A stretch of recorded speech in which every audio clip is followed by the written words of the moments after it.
Salamlar, sizləri İnnovativ Təhsil Mərkəzindən xoş gördük. Mən Anar Asanov, dostum Rahim müəllimdən bu gün sizlərə MİQ, blok və sertifikasiya imtahanlarına düşə biləcək maraqlı bir neçə sualın izahını verəcəyik. Suallar mən tərəfindən yazılmış İnnovativ Təhsil Mərkəzinin Riyaziyyatdan Model Suallar kitabından götürülüb. Kitabda 100 variantdan ibarətdir və kitabda hər variantda 10 dənə orta və maraqlı imtahanlara gələ biləcək suallar mövcuddur. İndi sizlərə bir neçəsini Rahim müəllimlə bir yerdə müzakirəsini aparacağıq. Mən də sizləri salamlayıram və Anar müəllimin kitabından bir neçə maraqlı sualın həlli ilə tanış olacağıq. Bəli, birinci başlayaq belə bir sualla. Deməli, sualda yazılır ki, loqaritma pi-3 əsasından sinus x bunun qiymətlər oblastını istəyir. Biz bilirik ki, biraz loqaritmadan xırda bir məlumat verək. Loqaritmanın öz təyin oblastı var idi.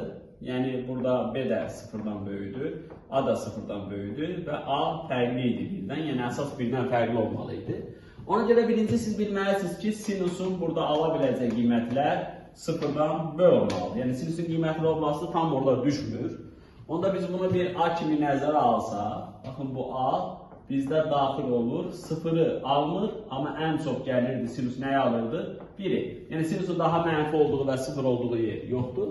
İndi gələk burada pi-3 yazılıb. Bəs yaxşı pi bilirik, axı sabit ədəddir. Təqribən 3,14-dür. Və ondan 3 çıxanda təqribən nə qədər? 0,13. Yəni sanki bu belə bir misala gəlib çıxır. Baxın, loqaritma b əsasından a. Burada b-imiz sıfırdan böyüdür, 1-dən kiçikdir. A-mız da 0,1 aralığındadır. İndi bunun qiymətləndirməyimizi bizdən tələb edir. Məsələn, şagirdlər, müəllimlər məncə daha da yaxşı anlayır. Amma şagirdlər siz nə edə bilərsiniz? Nümunə olaraq, məsələn, B-nin yerinə tutaq ki, götürün 2-də 1. Biraz praktik usul öyrədirəm. Məsələn, indi burada bir ədədlərə baxmalısınız. Məsələn, burada 2-də 1 varmı? Var. 2-də 1 əsasında 2-də 1 nəyə verir? 1-i. Məsələn, burada 4-də 1 varmı? Yəni, bura 1-dən balaca olduğuna görə, burada 1-dən balaca olduğuna görə, bura həddindən artıq loqaritmik bu ifadə böyüyür. Məsələn, nümunə gətirsəm, 2-də 1 var, burada da tutaq ki, 2-də 1 üstü milyon var. 2-də 1-in istənilən bir qüvvətin burada var, müsbət qüvvəti var. Ona görə bu ifadənin təyin oblastını biz daxil olduq, tapdıq. Onda qiymətli oblastını siz nə deyərik? Bəs yaxşı bu sıfırı alırmı? Alır. Niyə alır? Bu da bu 1-ə görə. Loqaritma b əsasından 1 nə idi? 0 idi. Və dedik ki, müsbət tərəfə də gedir. Ona görə bunun qiymətlər oblastı olacaq nə? 0, 0-ı aldı və getdi ara müsbət sonsunuğa. Maraqlı sualdır və deyim ki, çoxunun çaşa biləcəyi bir sual tipidir. Keçək ikinci suala. Buyurun, Rahim müəllim. Belə bir suala baxaq. Deməli, kvadrat tənliyi verilir. Şərtdə deyir ki, bu kvadrat tənliyin kökləri bu şərti ödəyir. x1 kiçikdir x2, o da kiçikdir 3-dən. Əslində burada x1 kiçikdir x2 və yaxud da x2 kiçikdir x1 olmağının heç bir önəmi yoxdur. Yəni, əsas o ki, köklər hər ikisi 3-dən kiçikdir və bir-birindən də fərqlidir. Bu tipdə suallar çox olur, müxtəlif üsullarla həll eləmək olar. Diskriminantın özünü tapmağından, köklərin özünü tapmağından. Amma ən yaxşı üsulu bunun qrafik üsuludur. Yəni, kökləri 3-dən kiçik olan hər hansı bir parabola çəkirəm. Qollar təbii ki, yuxarıdır, verilən bizim parabolumuza görə. Bura olsun x1, bura olsun x2. 3 də sağ tərəfdədir. Bəli. x1 plus x2 nəyə bərabər idi? Mənfi b bölünsün 2 aya. Bu da hazırda çevrilmiş kvadrat tənliyi deyil. x1 plus x2 nəyə bərabərdir? 2-yə. Və x1 və x2-nin ortası isə bildiyimiz kimi m bərabər idi. x1 plus x2 bölünsün 2-yə. Yəni, bu parabolanın təpə nöqtəsinin apsisi müsbət 1-ə bərabərdir. Ordinatı isə gördüyümüz kimi neçə olmağının önəmi yoxdur. Əsas odur ki, mənfidir. Yəni, biz bu ifadəyə bir kvadrat funksiya kimi baxıb fx ilə işarə etsək, o deməkdir ki, f1 sıfırdan kiçikdir. f3 isə göründüyü kimi təbii ki, müsbətdir. f3 isə sıfırdan böyükdür. O zaman f1 vur, f3 hasili nə olacaq? Mənfidir. Burada da gətirib f1-i tapsaq, deməli f1 bizə nə verəcək? 1 minus 2 üstə çıxılsın üstə gəlməsin 4, vurulsun, f3 bizə nə verəcək? 9 minus 6 minus m üstə gəlməsin 4. Yəni bu ifadə sıfırdan kiçik olmalıdır. Buradan da biz nə alırıq? Alırıq ki, deməli 3 minus n vuraq neçə? 7 minus n. Kiçikdir sıfırdan. Bunda hər ikisinin işarəsini dəyişə də bilərik. M minus 3 olur, M minus 7 İntervallar üsuludur. kiçikdir sıfırdır. Yəni kvadrat düzəltmədə də sıfırdan kiçik olduğu isə köklərin ortası olur. Yəni 3 ilə sıfıra çevirən qiymətlərin ortası. Bunu çox sağ olun Rahim müəllim. Əla Deməli bizə burada tam qiymətləri soruşurdu. 4, 5, 6. 5 6-dır. Rahim müəllim bu üsulu bilməyən, məsələn, hansı üsulla gedə bilər? Kvadrat təmin köklərini tapmaq məncə burada yorar. Düzdürmü?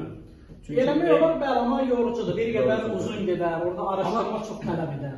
Amma bax fikir verin, x1, amma x1 də x2-dən kiçikdir. O da məncə çox da rol oynamır, onsuz da bərabər deyilsə, diskriminant sıfırdan bölüdür.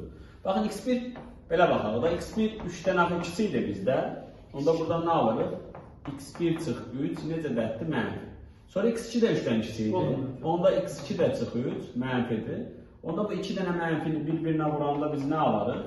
Yəni bu yolla da getmək olar. Müsbət. Sonra bunu vurub açıq. Çünki 2 mənfini bir-birinə vurulur. Onda buradan alsınlar nə olacaq? x1 vurulsun x2, çıxılsın 3 dənəni çölə çıxarsa x1 üstəyə x2, plus 9. Yəni bir növ bununla da getmək olar. Və burada Viyek teoremi nəzərə alsaq, hasil 4 çıxımdır. Cəmdə nədir? 2-dir. Plus 9 bölü 0. Amma bu diskriminantı araşdırmadığımıza görə tam kifayət eləmir. Buradan qiymətləndirəcəyik, sonra da x1 x2-dən kiçik olduğuna görə də diskriminantın olmalıdır sıfırdan bölü. Çünki köklər müxtəlifdir. Yəni o diskriminantı da orada nə eləməsi araşdırmalısınız, amma buradan m-in deməli nədən böyüklüyünü alacaq? Problem deyil. 7 deyəsən alınır da. 7-ni gəlmiş oradan alırıq. Əsas olan burada qrafik üsuldur. Sağ olsun Rahim müəllim də gözəl bir həll üsulu sizlərə verdi. İndi növbəti sualımıza keçid edək. Bu sual kitabdandır. Biraz şagirdlər üçün də rahat olsun deyə ədədləri rahat seçmişim. Əslində bu sualı mən bunun üçün düşünmüşəm. Fikir verin. Tutaq ki, məsələn, A-nın üstündə x bərabərdir B təmini həll edəndə yada düşən qayda nə idi Rahim müəllim? Loqaritm. Loqaritm A əsasından B idi. Deməli, onda mən bax bu ifadədən A-nı nə tapacam? Loqaritma 2 əsasından 5. Bu ifadədən B-ni nə tapacam? Loqaritma 5 əsasından 8. Digər ifadədə onsuz set tapılır, amma yenə də yazacağam. Loqaritma 27 əsasından 9. Yəni burada bir növ loqaritmalar da sizin yadınıza salmaq istəyirəm. Onda hasili istəyirdi. Hasildə, buyur sən davam edir oradan. Deməli, buradan A vur B bərabərdir nəyə? 2 əsasdan 5 vurulsun 5 əsasdan 8. Bəli. Loqaritmada belə yaxşı bir qayda var idi. Bu bizə nəyə bənzəyir? Naxçıvan. B böl A vur C böl B. Buradan B'lər gedir, C böl A qalır. Yəni bu o demək deyil, amma zahirən ona bənzər bir şeydir. Yəni buradan 5'lər gedir də qalırdı nə? 2 əsasdan 8. 2 əsasdan 8 də məlumdur, bizə 3 verir. 27 əsasdan 9'u da hesablaya bilərik. Çünki hər ikisi eyni ədədin qüvvətidir. 3'ün kubu, 3'ün kvadratı.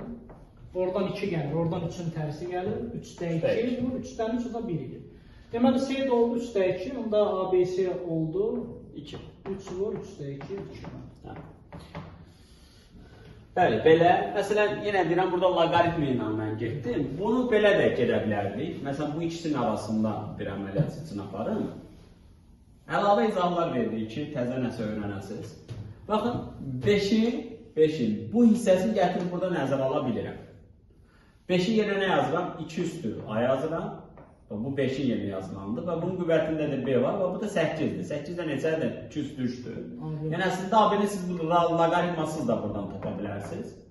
Onda A vurulsun B'miz nəyə bərabər olur? 3'ə. C-dəki rahatdır. 27 nə idi? 3 üstü 3 idi. 9'da 3 üstü 2 idi. Yenə də qüvvətlər bərabər olmalıdır. Əsaslar eynidir. Deməli C də olurdu 2 bölü 3. Yəni yenə də miq və sertifikasiya ilə ən çox da deyərdim ki, bloka da gələ biləcək. Normal bir sual tipidir. Növbəti sualımız Rahim müəllimin ən çox xoşladığı trigonometriya. Trigonometri sual olanda mən danışmıram. Rahim müəllimə verirəm. Sinus deməli nə verir? Bizə 140 dərəcə M olarsa kosinus 25 dərəcəni tapaq.